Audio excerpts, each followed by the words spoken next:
everyone, I hope you are well. Welcome back to another vlog. I took a little hiatus from YouTube, an unintentional one. I definitely was not planning to take this long to post again, but if you watched my last vlog, it was from Durban, and yeah, my friends and I did a little Durban trip. And since I've gotten back, I've just been busy with a bunch of different things, and so I haven't made the time to actually sit and edit my YouTube video, even though I have like a bunch of random footage from different dates, some even before I went to Durban. This video is kind of gonna be a little bit all over the place, so bear with me. I honestly don't have anything crazy to update you on. I've been reading more, which has been amazing and just so good for me to get off my phone a bit, even just for like a couple of minutes a day. Honestly, it's better than nothing. But anyway, let's get on with the vlog and I will chat to you later in the vlog. Good morning. In a shocking turn of events, we are actually filming in real time this morning, i.e.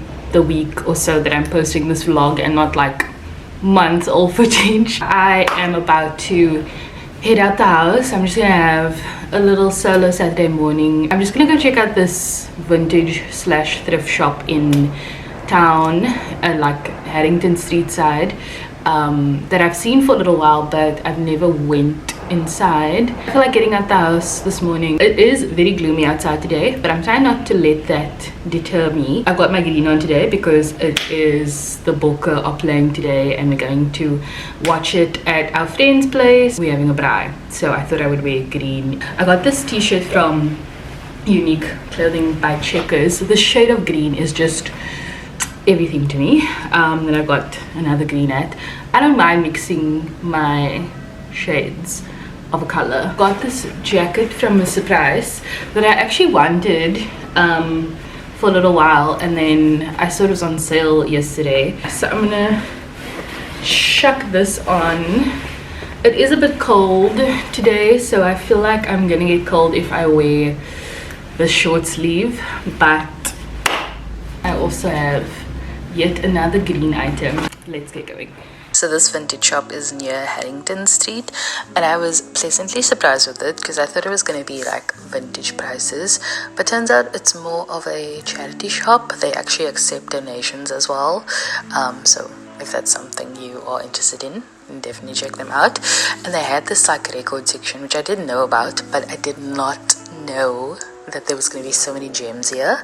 I was very very happy with all the cool records I saw, and I did get one. I got Charmed by Clairo, and I think it was the best day of my life because that is one album that I would really, or that I told myself I'd really want on vinyl, and the fact that I found it was amazing.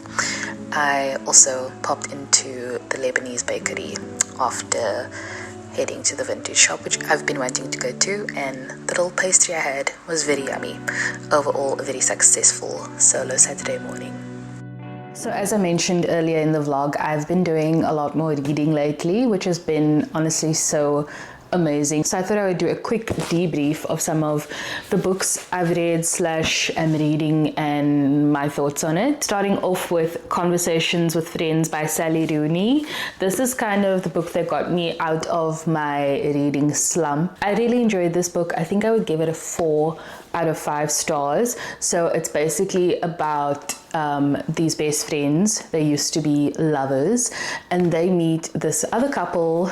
The husband is an actor and the wife is a photographer slash writer, and they all kind of become intertwined, for lack of a better word. There is a particular couple of chapters, I don't know if it's just one chapter, I think it's a few chapters in the book, where they are on holiday in France. I think it's the south of France or like somewhere in France, and that was my favorite part of the book. I thought that was really interesting. Just the imagery and things was just really enticing. The next book that I read is Cleopatra and Frankenstein by Coco Mellors. Quite a popular book, and I just, because the cover is absolutely stunning, I've seen it all over like Pinterest, TikTok. This one I definitely didn't enjoy as much. I think I rated it at 2.5 stars. The book is about a relationship between a woman. She is from England and she is living in New York, and she starts seeing this guy. It's an age gap couple.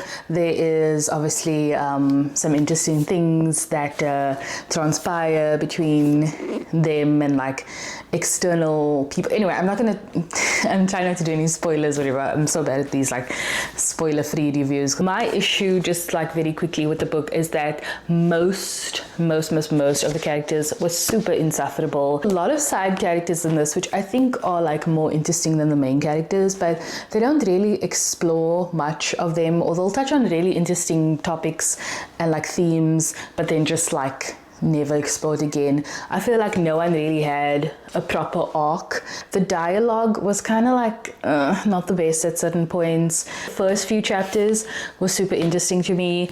I thought the relationship dynamic was interesting, and then it kind of like fell flat in the middle. And then I recently finished Paris Muse by Louisa Triger. It was an interesting read. I rated this a 3 out of 5 stars. It's basically a fictionalized retelling of the relationship between Pablo Picasso and one of his muses named Dora Maar. She was a photographer, and they very much had a real relationship. Picasso is quite the ladies' man. I did not know that. I did not know about all his wives and mistresses and all that. He's quite the ladies' man, and that part is very much true. He, like all of his wives and like girlfriends and whatever that are in the book, he actually was with in real life. The relationship was very wild. Like some of the things that he did, or some of the things that he said, and she stuck by him. Oh my gosh, it's just like, if you think that your relationship if you think your relationship is toxic or messy or whatever, trust me, read this and you will be like, maybe it's not that bad. I'm currently reading The Year of Magical Thinking by Joan Didion. This is also a book that's popped up on my TikTok quite often, so I thought I would give it a try. It is a memoir. I haven't read anything by her before, but based on what I've heard of some of her other books, or like the plots of them, I think I would find it super interesting. Her husband, they were together for like 40 something years, and he passed away, and around the same time she was also dealing with her only daughter, or her only child, I think, who fell ill, and it's kind of like basically her whole world falling apart in, you know, within a very short period of time. It's a book about grief. It's a book about relationships, and I am only like a few pages in, but yeah, I'm finding it super raw and interesting. I'm a slow reader, so I feel like as these vlogs come out, I will touch on some of the books that I'm reading, or if I'm reading anything new. But yeah, that's it for now.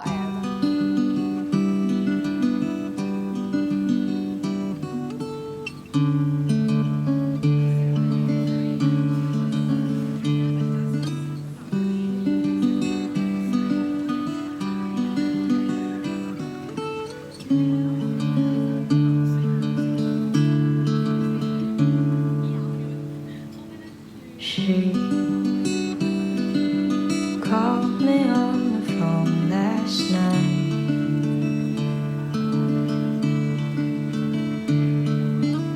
I could tell that something wasn't right.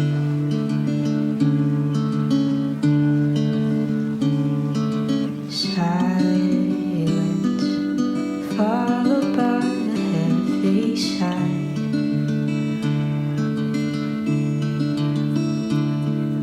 Said these words and she began to cry.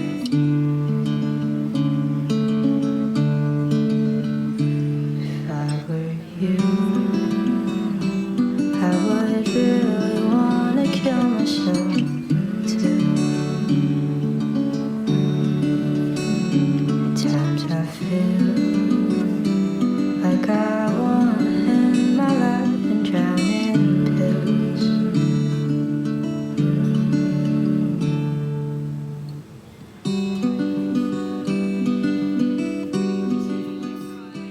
Okay, back to me. I asked in my last Cape Town vlog, I said that I wanted to do a Q&A in my next vlog. here at Find Me is.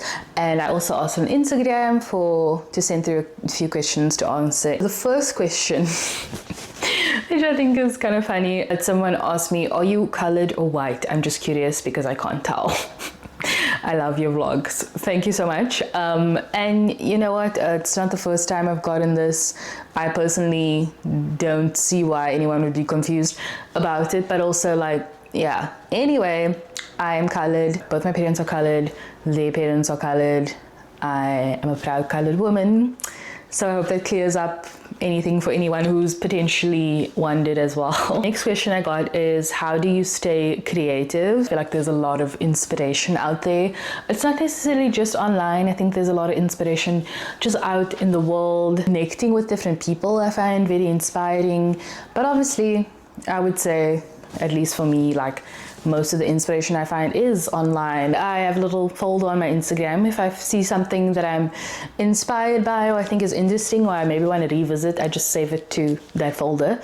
And I do so whenever, and it's not even that I always go back to it when I, you know, necessarily have something coming up that I need inspiration for. It's just like sometimes I'm bored and I'll just scroll through it and feel inspired. And I'm like, oh, cool.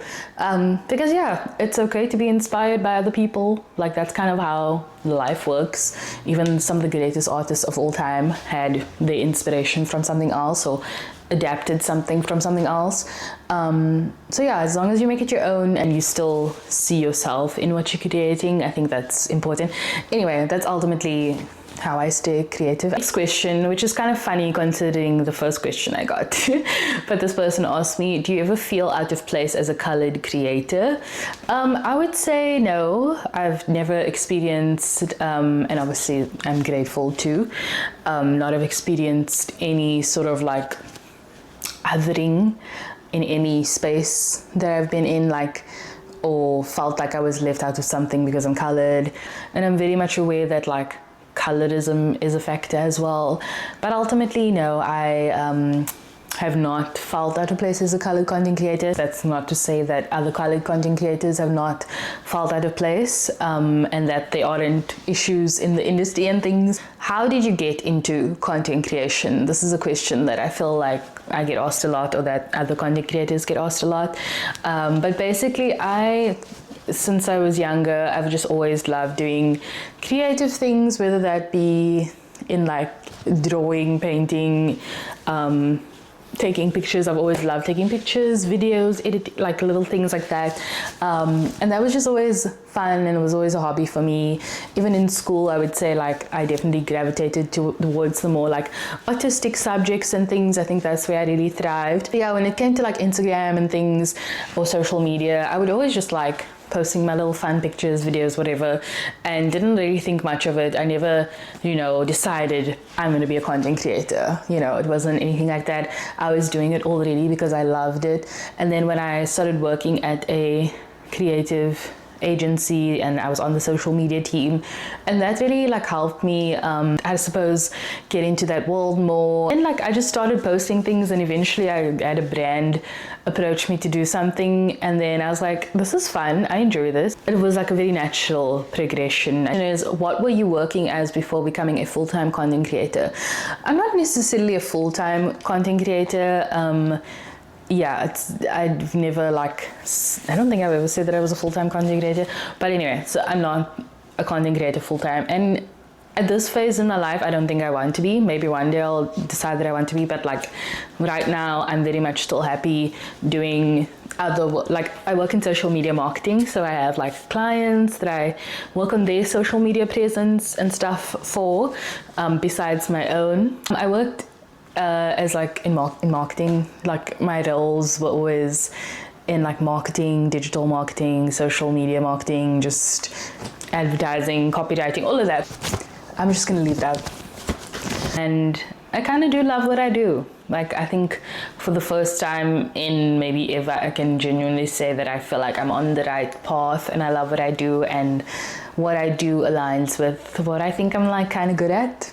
I don't know. I don't think I'm like particularly good at anything else. So it kind of makes sense. I just had a few more questions that I thought I would answer for the Q&A. that I missed. It's actually from YouTube, so thanks to the people who commented these questions. The first question from YouTube is, which camera am I using and where do I draw inspiration from? I did kind of touch on the inspiration thing earlier, but the camera that I use is the Sony ZV-E10, I think that's the name of it.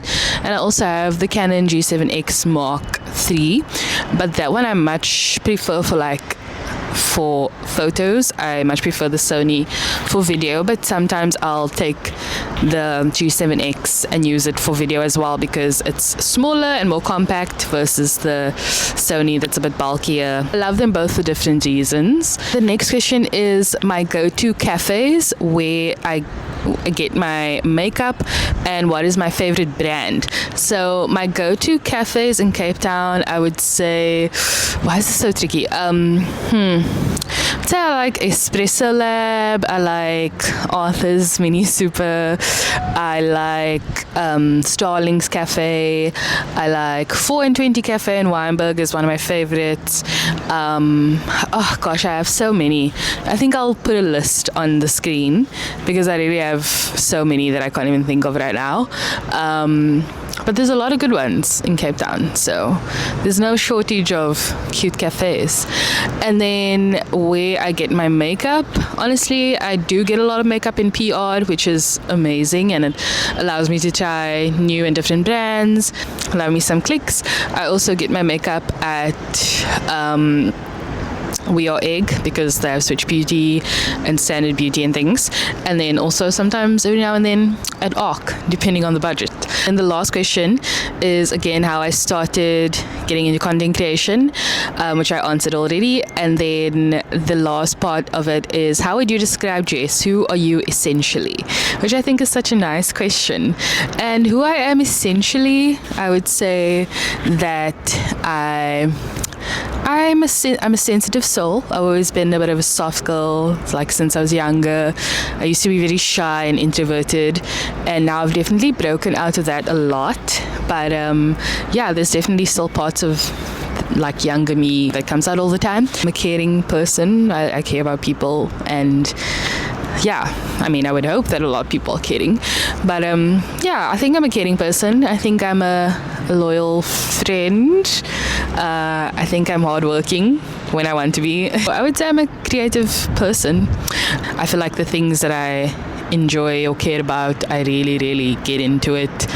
Or I feel like obsessive's not the right word.